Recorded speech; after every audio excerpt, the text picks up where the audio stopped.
छैनौ साथसँग तर पनि भनिरहेछु मैले ऱ्याप लेखिरहेछु तिम्रो लागि धेरै कुरा नि त सोचेर अहिले धेरै मनमा पीडा नि त बोकेर नि हिँडिरहेछु अहिले तिमी साथसँग छैनौ माया तिम्रो याद सधैँभरि आइरहन्छ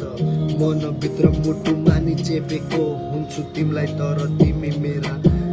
मनदेखि कहिले हटिरौ बोकेर आफ्नो झोला तिमी आफ्ना बाटो लाग्यौ तर मलाई भनिरहेथ्यौ तिमी आफ्नो बाटो लाग म लागिसकेको छु आफ्नो बाटो तिमी लाग अब आफ्नो बाटो पछि छैन मेरा अघि पछि कोही केही छैन तिम्रो बारेमा नि धेरै ल्याङ कुरा छैन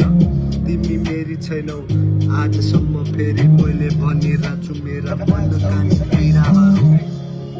हेलो दाजु के छ ठीक छ